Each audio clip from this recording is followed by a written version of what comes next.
It's a BumbleKast Mini, sponsored by Aiden7479. Let's go ahead and get started with this one. TailsTube episodes have been pretty infrequent. Will it stay like that due to various reasons, or do you hope to make them more frequent? I don't know how much I can talk about that production process. It's a new feature, so a lot of that has to be figured out, and it's part of a grander design, and therefore it is influenced by multiple factors.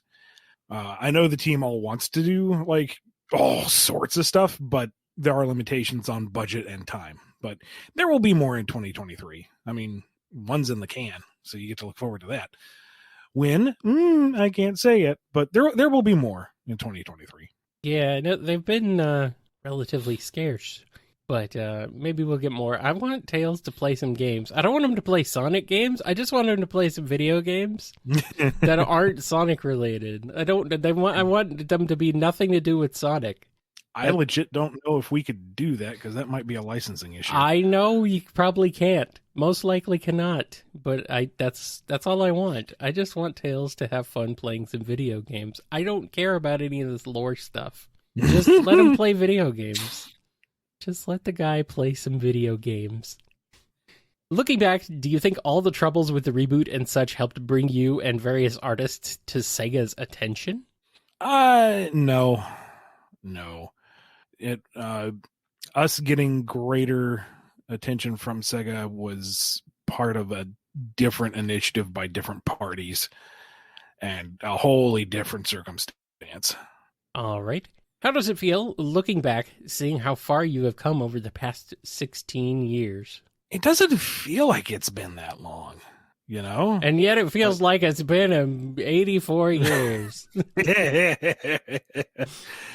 I mean, I was actually just reflecting on that the other day. It's like, yeah, I've been at this for most of my adult life, and it doesn't feel like that. No. I guess because it's, for the most part, been just fun. I mean, sure, we grouse and heckle and guffaw and stuff on the show, but at the end of the day, I love Sonic as a franchise, and it has been my career. You can't really be salty about that, This has been a fun ride for the last 7 years for me, at least. So I've been here for a little bit, at least on the BumbleKast, tangentially connected to this whole thing. And you know what? I make fun of certain things. I poke things here and there, but it's fun. It's a good time. Most of the folks we have listening to this show are wonderful people, so thank you. It has been a heck of a ride. So ultimately, it feels a little surreal. Yeah. And just sitting back and taking account of everything, I'm very thankful for what I've been able to produce and where I am now. I remember when you weren't even on the book yet, but you were really pushing. Mm-hmm. And so, yeah, by then I'd kind of fallen off of it, but I was, knowing you and Aaliyah, and like you guys were like, yeah, she was telling me, it's like, yeah, you were pushing to try and get on the comic. I'm like, oh, really? The same comic that I read as a kid? And it's like, yep, apparently so. I'm like, oh, that's interesting. So, yeah, I remember, like, before you got on, and that's like, you've been here ever since. Hipster Kyle knew Ian before he was cool. I did, barely. So, how are things planned in the comic? Obviously, the editor and Sega have the final word, but aside from that, does the head writer plan the comic's direction for the next year or so? How is it decided when someone other than the head writer writes for the main comic? What would you say is your current position in the comics? How much influence do you currently have on it? Perspective is going to shift a little bit here and there, but let's look at like when I was doing, Archie stuff, or because there's not really a great one-to-one with IDW, but there is, because so like with the Archie stuff, I would pitch the year plan to the editor. These are the stories I want to tell. This is where I want to go within this time span. this is the greater thinking of where we could go before. Here are the themes, all that jazz. And then we would go on to individual issue pitches and see how those worked and how they all fit together, and had a roadmap in mind and went from there. And if anybody else was pitching stories into the time, those would go through the editor, and it was his job to make sure that they fit into the roadmap that I had established. And, I would sometimes coordinate with them to see if anything was misaligned or if we were stepping on each other's toes in any way or whatever. Fast forward to IDW when Evan took over as lead, and I was doing some of the miniseries stuff on the side. I'd check in with her from time to time to make sure what I was doing wasn't throwing off her plans at all, or if I used anything that she had introduced or was working with that I wasn't, stealing her thunder or messing up her plans or getting her tone wrong.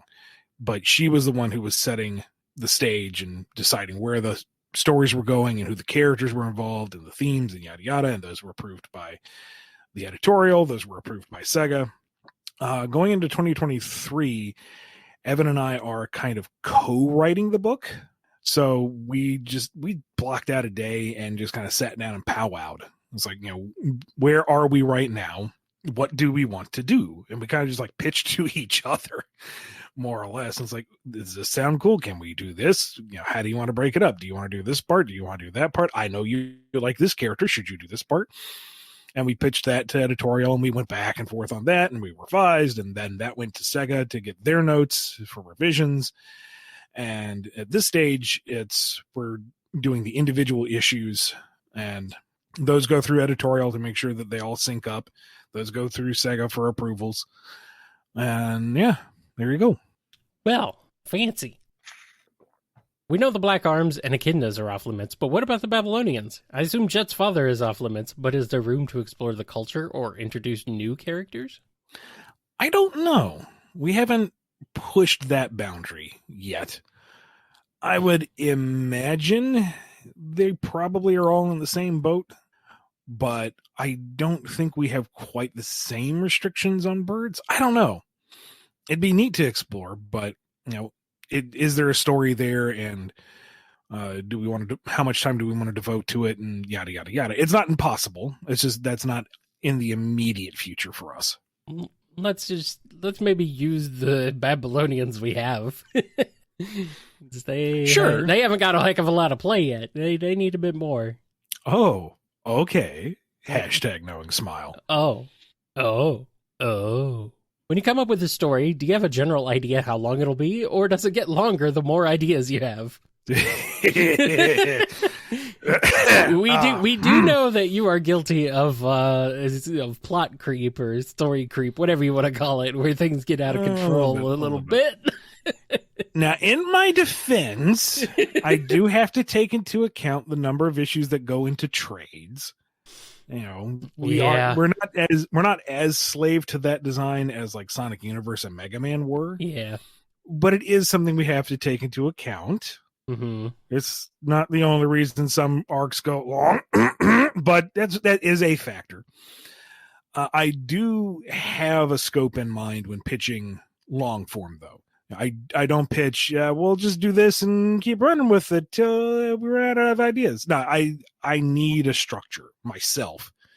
And I think Sega and IDW appreciate having confines as well, so they're not, going in blind for a 5-year arc. So like with Neo Metal's Revenge, that was a hard 12 issues I set for myself. This is what it's going to be. And IDW wanted to do an issue a week for the debut. So we knew how the first 4 issues were going to play out. So that was all very structured. And with Metal Virus, I knew I didn't want it to run on too long. But as we were plotting it out, it's like, well, if we want to properly look at this, and we want to give this character their due, if we don't want to rush this segment, if we want to make this fit for trade, it kind of got a little longer than I wanted. I was thinking just 1 year, but it kind of turned into 1.5. But there is a decided, it's going to be this long. It's going to fit within this time frame, within these issues. Alrighty. I noticed after Archie issue 225, you got a lot of interference. The Genesis arc, the Heroes arc, whole issues on game advertisement, endangered species, and that was before the reboot. Without going into Lost Hedgehog Tales territory, how much did you have to adapt? That's just the nature of, licensed books and freelance writing, to be honest. It's, I have enjoyed an immense amount of creative control. That being said, I do not call the shots ultimately, and I have to take into account, what the editor wants to do, what the licensor wants to do, and whatever else is going on in the world. Like the Genesis arc itself was a real wrench in the works because it threw off the flow of the whole story. So that when we came back from it, we basically had to rebuild from where we were before the mini to get to where we went to be 4 months ago. And with that, you just have to be flexible. I have at least always worked with editors who are willing to, listen to feedback and hash things out and talk about, what can we do for this? Can we work around this? Can we postpone? Can we shift it into another project somewhere? But ultimately, at the end of the day, if the editor or the licensor says, do it this way, it's going to be done that way. Sorry, it's just chaos in the chat right now. Typical. Shouldn't be surprised. Let's see here. Okay. You recently mentioned that you aren't sure if doing an Unleashed adaptation in the post-reboot was the best idea. Do you care to elaborate? Do you think a status quo similar to IDW Sonic would have been better? Hindsight is a hell of a demon that just sits in your shoulder going, could you have done it better this way? Setting it as Unleashed ran into issues when we were getting things approved by Sega, and it kind of limited the scope of what we were doing with the greater story. But at the same time, everything about the reboot had everyone on edge. So doing something that was somewhat familiar, but still identifiably unique, I think was a good way to transition the long-term fans into this new direction. I think if we had gone 100% IDW-esque reboot, the whiplash would have been much harder on everyone. I mean, it was already rough for everybody involved, but fans and creatives alike. But at the same time, I can't help but wonder, it's like, would it have just been better in the long term to rip the Band-Aid off and, take those lumps? Were we too cautious? Were we too careful? Should we have been bolder? I don't know.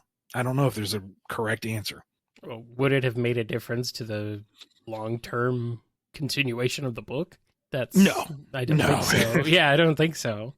I don't think it was quality. That's the reason why the book was initially ended. No. We were doing fine in that regard. And I honestly don't know how much it would have necessarily affected the overall pacing, because we probably still would have been attempting to rebuild the world. So it would have been a lot of the traveling from region to region, establishing each freedom fighter and egg boss base. I don't know, man. I miss it. I really do. I liked the post reboot. There was a lot of meat there you were just beginning to gnaw on, and I was ready to go whole hog, literally, but alas. Another thing you've mentioned is that you were specifically looking forward to writing Mega Man X4. You said before that you didn't plan that far ahead, but how would you have handled Repliforce, Colonel, and Iris? How long would you have wanted them around before the events of X4? Going off of surface level memory here, I would have wanted them introduced well before the actual X4 story. We know that Iris was at least around because she was a navigator in the Game Boy Mega Man Extreme game, so she was around before the events of X4. I was really looking forward to that one in particular, to actually build Zero and Iris's relationship, having them meet for the first time, and that burgeoning connection between them. And, Berkana looks freaking cool. I wanted that story too. But, yeah. and having the dichotomy between Iris and Colonel, and really, I would really want to make Colonel the tragic hero figure. He's not the villain. Ultimately, what X4 comes down to is two forces of good coming into conflict because of ego and because of villainy that is driving them against each other. And Repliforce honestly would have a legitimate reason to come together, considering that the hunters were meant to keep the Mavericks in line, and then the greatest of hunters became the worst of Mavericks. You can't reform that. Start over. We're going to do something structured. We're going to do something measured. We are going to have Repliforce, and we're going to do it right this time. Whoopsie poopsie. I was just really looking forward to the absolute tragedy that was everything that was X4.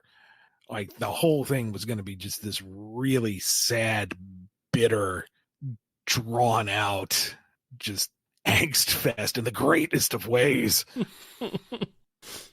I really, really wish we'd gotten it better, gotten that far. Can you imagine, like, the "What am I fighting for" scene, but built up in a way that isn't kind of a meme? Yeah, with like Ryan Jampol or somebody drawing that scene, and your heart breaks just reading it. I can see it, Kyle. I can taste it. What am I fighting for? Nothing. I'm fighting for nothing. This is nothing. I'm nothing. I can't have anything nice. No nice things allowed. All right. This next question has some Frontiers spoilers, so skip ahead if you don't want any of those. You had a similar question recently, but for complete clarity, is there any connection to your shareable knowledge between the Phantom Ruby and the engines, or the end cyberspace sage, or cyber corruption? At this stage of the game, not that I can say with certainty. Alrighty. That was a very succinct question, or answer. Alright, here's this next one. Part of me would love a job as a Sonic comic creator if my skill is adequate, but I worry that A, having too many writers would bloat things, and B, living in Australia doesn't make it possible. Can you confirm or deny my fears? Be blunt. P.S. I'm not coming after your job. Or am I? Well, right now we've got me, Evan, and Danny. Never mind the folks that come on every now and again to do an annual. So there are a number of writers around, but it's up to the editors to decide when the new blood comes in and when they want to hold on to veteran writers. So that's the ever-present nightmare of being a freelance writer, is that you are always replaceable. And I have enjoyed a obscenely long tenure with this franchise. I honestly can't think of anyone off the top of my head who's done something like I have for as long as I have, unless it's like one of the big name folks like Bendis or Lee or somebody. Like the big two. And even then, they're a licensed book, but in a different format. Anyway, so it's, you should pursue your dream. You should do what you set out to do. And unfortunately, with the way the market is, it's survival of the fittest. So, like in Evan and Danny's case, I mean, Evan's been around for a while. She's well established, her transition from fan to pro. But Danny, having moved on with Scrapnik Island, which, boy, read that one if you haven't picked it up yet. I'm really happy and proud of them for achieving what they have. And, if I'm not writing more Sonic comics because of their success, I can't really begrudge them. They're living the dream too. So you do you, man, and more power to you. I will not stand in your way. As for working from Australia, I cannot speak officially for IDW or any contractor, but I think they're open to international talent. I'm pretty sure they got folks from all over. Based on the fact that there are multiple artists and people who've been involved with Sonic just over the last 5 or so years with IDW, I think they're fine with it. Yeah. We've had artists from Venezuela. We've had artists from Europe. There's been artists from all over the U.S. There might have even been an Australian creator in there somewhere. We've had a lot. So like people from different countries, all sorts of different countries in South America, not just Venezuela. So yeah, it's a pretty international thing. I mean, that's the great thing about the internet is you can do all your work remotely online, and all you got to do is just send it in to them. Yeah, like the biggest hurdles would be the time difference, which is email tag, and working out the international payment, which varies in difficulty from country to country. Yeah, I think the only one you're going to have some trouble with right now would probably be in Russia for various reasons. But that would be it. That would be about it. All right, and the last question from Aiden. If it is possible to work for IDW Where Do I Live, where would I send in a job application? Here's the catch-22 of the business. You don't really get opportunities until you're in the industry, but you can't really get into the industry until you've worked in it. Yeah. I'll give you a moment to scream. I've been there too. And, I got my big break because I got lucky. Like I did it all the wrong ways and I still got my shot. So the best thing you can do, especially if you're going for a writer gig, is to get a solid portfolio ready to go at a moment's notice, and to, try to connect with folks, both connected to the project and not. Those connecting to the project, they can, name drop every now and again, like, oh, hey, we're doing an annual. If you're looking for a writer, I know this guy has wanted to try out for a long time. Can I give you his contact info? The ones who are not, those are the ones you work with to create your own thing, to create your own buzz. Create your own material so that folks start coming to you, so that they say, oh, I've heard of this webcomic, or this has been making the rounds, or this particular artist has happened across it and they like it. Don't just try to get in through the one avenue. Create for yourself and let that be your portfolio, in addition to your regular portfolio. And at the same time, try to network. I can't really advise on how best to network because I'm awful at it myself. Oh, to God. be perfectly honest. I'm terrible. It's bad. Don't look at us for examples. Like I've never found the sweet spot of contacting someone to say, hey, I really like your work. I would like to work with you at some point. Can we be in touch? That sounds super easy and straightforward. I have never been able to bring myself to do it. I have basically just networked from within my own little sphere of influence. So if you do your research, ask around, reach out to other creators, ask how they got started, how they formed their networks, and, grow from there. Do not use me as your one singular point of reference. So is creating your own buzz, is that where you came up with the Bumble part of Bumble King? Has this been the long con, Ian?